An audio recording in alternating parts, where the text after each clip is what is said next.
नमस्कार दोस्तों, digital India take में आपका स्वागत है।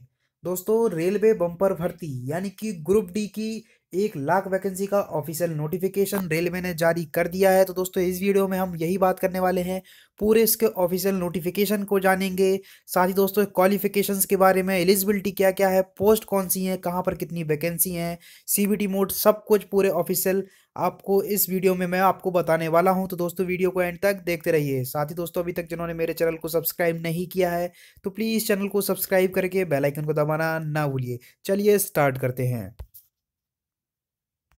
तो दोस्तों ये है रेलवे की भोपाल की ऑफिशियल वेबसाइट आरआरबी भोपाल। तो यहाँ पर आपको नीचे आना है और यहाँ पर 11 तारीख यानी कि आज की डेट में जो नया लिंक नोटिफिकेशन डाला गया है तो ये है details centralised employment notice CEN RRC 01 2019। तो दोस्तों यहाँ पर क्लिक करके इसको डाउनलोड कर लेते हैं।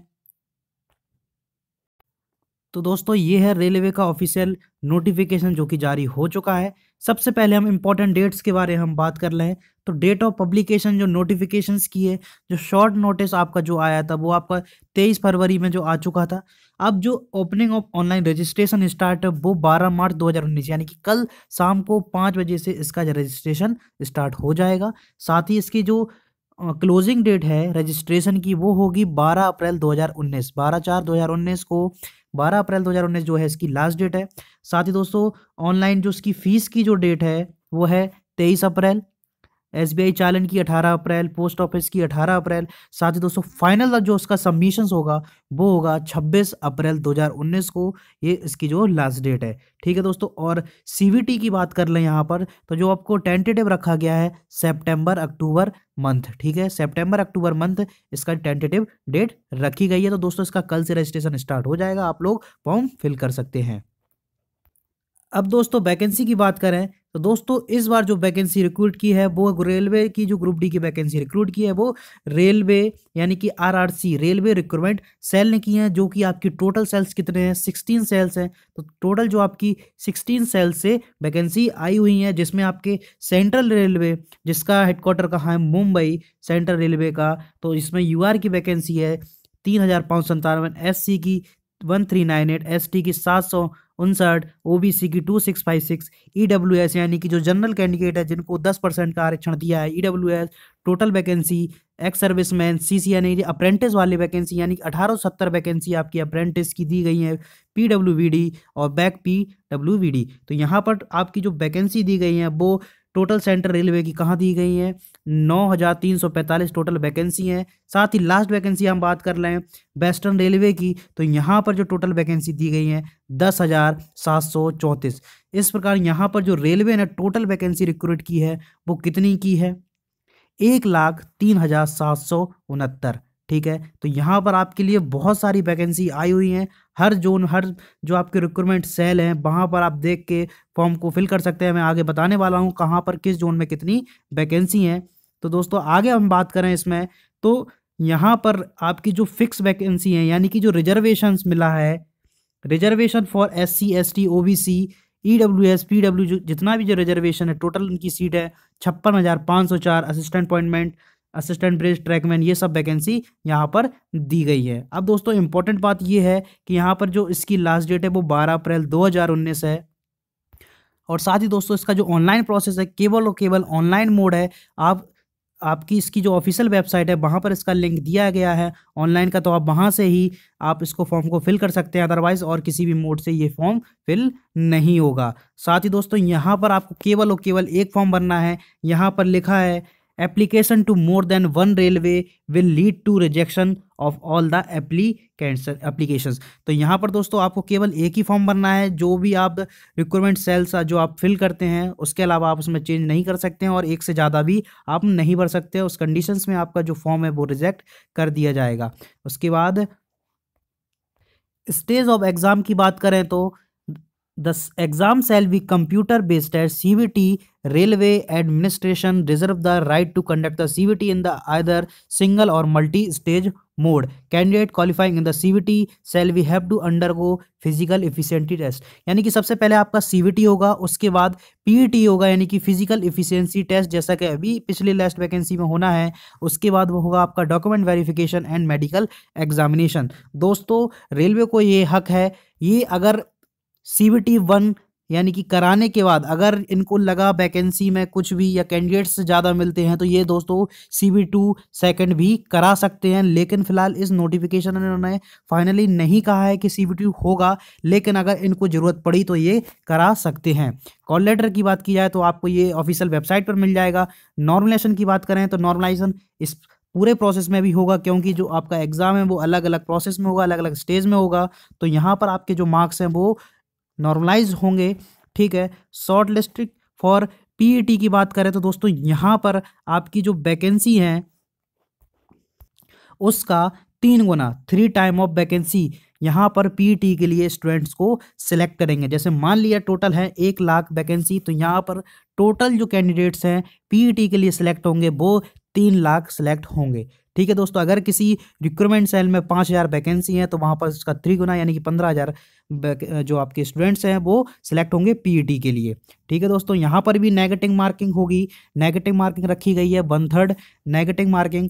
उसके बाद जो बात कही यहाँ पर calling of candidates more than number of vacancy of post CBT stage, candidates more than the prescribed number of vacancy may be called for PET and or the subsequent stage. This is to take care of candidate not turning up of similar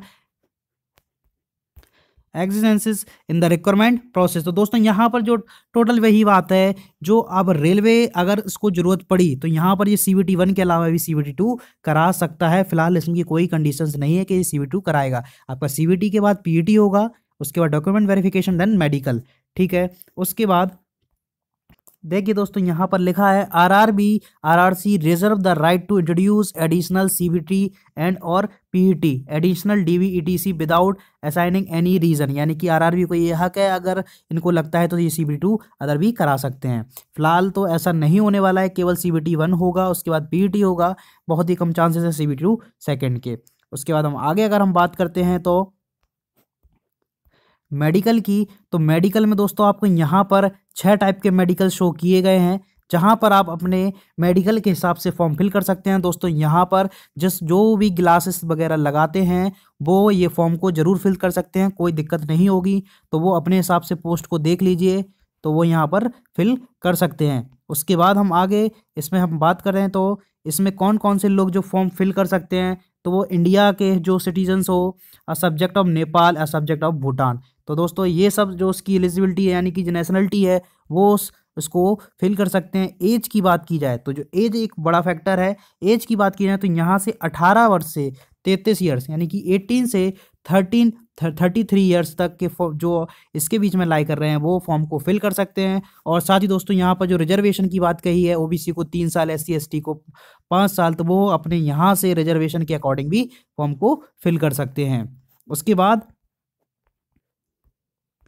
educational qualification की बात की जाए तो यहाँ पर लिखा गया है candidates should have request minimum educational qualification indicated for post and annexure 1 अभी हम देखेंगे of the CEN from recognised board NCVT SCVT as on the closing date of online registration. तो दोस्तों जिसके पास 10th है, ITI है, NAC वगैरह है, अप्रेंटिस है, वो सब इस फॉर्म को फिल कर सकते हैं। 10th के लिए भी प्रॉपर पूरी पोस्ट मिलेगी और ITI के लिए भी प्रॉपर पोस्ट मिलेगी, जैसा कि रेलवे ने पिछले नोटिफिकेशन में साफ कर दिया गया था। और अभी बीच में एक नोटिफिकेशन डाला था जिसमें ये बता दिया था कि जो 10th के स्टूडेंट्स हैं वो भी सारी वैकेंसी को फॉर्म फिल कर सकते हैं।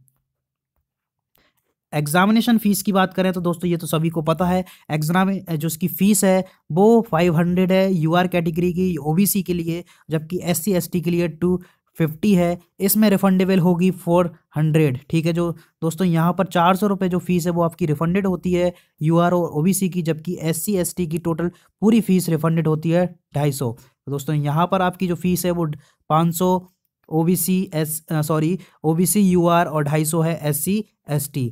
मोड ऑफ पेमेंट के आपको बता दिया है, ऑनलाइन फी पेमेंट है, क्रेडिट डेबिट कार्ड है, UPI है और SBI चालन पोस्ट ऑफिस के थ्रू भी है। क्लोजिंग डेट आपको बता दी है मैंने सारा ये कुछ। उसके बाद हम आगे और इम्पोर्टेंट बात कर लें इसमें जो आपका सीबीटी होना है, यानी कि कंप्यूटर बेस्ड टेस्ट होना है, उसका जो आपका पैटर्न है वो दे दिया है इन्होंने अभी ही। जो आपका 90 मिनट का क्वेश्चन होगा। टोटल आपके 100 क्वेश्चन होंगे, जिसमें आपके जनरल साइंस के 25 होंगे, मैथमेटिक्स के 25 होंगे, जनरल इंटेलिजेंस एंड रीजनिंग के 30 क्वेश्चन होंगे, और general awareness and current affairs के 20 क्वेश्चन होंगे। यहाँ पर टोटल क्वेश्चन होंगे 100, और 90 मिनट का आपको यहाँ टाइम दिया जाएगा। यहाँ पर सिलेक्टेड कैंडिडेट्स को पीईटी के लिए बुलाया जाएगा, जो कि आपकी वैकेंसी का 3 गुना होंगे। नेगेटिव मार्किंग रखी गई है 1/3। उसके बाद दोस्तों मिनिमम परसेंटेज लाना जरूरी है। यहाँ पर यूआर कैटेगरी के लिए 40%, इससे कम लाने पर आपका सिलेक्शन नहीं होगा, इससे ऊपर ही लाना है। उसके बाद आपकी जो मेरिट आपकी क्रॉस होती है। तो ईडब्ल्यूएस के लिए 40%, ओबीसी के लिए नॉन क्रीमी 30%, एससी 30%, एसटी 30%। ठीक है दोस्तों, तो यहाँ पर उसके बाद अब यहाँ पर जो सिलेबस है आपके, जो 100 क्वेश्चन आने हैं 90 मिनट में सॉल्व करने के लिए, उसका प्रॉपर पूरा सिलेबस दिया है दोस्तों। इस सिलेबस को ही फॉलो कीजिए, इस सिलेबस से आउट आपको एक भी क्वेश्चन देखने को नहीं मिलेगा। ठीक है, तो मैथमेटिक्स में ये पूरा सिलेबस दिया गया है, आप अच्छे से देख सकते हैं। Number system, board mark, decimal fraction, LCM, HCF, ये सब आपको, तो आप इसको जरूर एक बार अच्छे से स्टडी कर लीजिए। उसके बाद जनरल इंटेलिजेंसी एंड रीजनिंग का दिया गया है, एनालॉजीज, अल्फाबेटिकल नंबर सीरीज वगैरह, ये पूरा आपको सिलेबस दिया गया है। मैथमेटिकल का, जनरल इंटेलिजेंस रीजनिंग का, जनरल साइंस दी गई है। उसके बाद जो आपकी जनरल अवेयरनेस आना है, ये भी पूरा आपका दिया गया है। तो दोस्तों आपको एक बड़ी बात यह है कि जो जनरल साइंस है, इसमें आपको 10th लेवल की जो PCM, physics, chemistry, life science 10th standard level है जो आपका सीबीएसई का, उसको फॉलो करना है। ठीक है दोस्तों, तो आपके वहीं से आपके मोस्टली जो क्वेश्चंस बनते हैं। उसके बाद पीईटी, जो पीईटी इंपॉर्टेंट है यहाँ पर मेल्स कैंडिडेट्स के लिए क्या करना है, should be able to lift carry 35 kg weight उनको उठाना है। उसको 100 मीटर की रेंज, यानी कि 100 मीटर 2 मिनट में उठाकर जाना है। ठीक है, तो उनको 2 मिनट का टाइम दिया जाएगा। 100 मीटर तक आपको 35 किलो वेट को उठाना है। उसके बाद आपको 4 मिनट 15 सेकंड में 1000 मीटर, यानी कि 1 किलोमीटर की डिस्टेंस तय करनी है। कितनी? 4.25 मिनट में। फीमेल्स के लिए बात की जाए तो 20 kg का वेट उठाना है, 2 मिनट में 100 मीटर तक पहुंचना है। साथ ही दोस्तों यहाँ पर इनको 1 किलोमीटर जाना है 5 मिनट 40 सेकंड में। तो दोस्तों ये पीईटी है, जो कि वन टाइम होगा, इसमें आपको दोबारा चांस नहीं मिलेगा।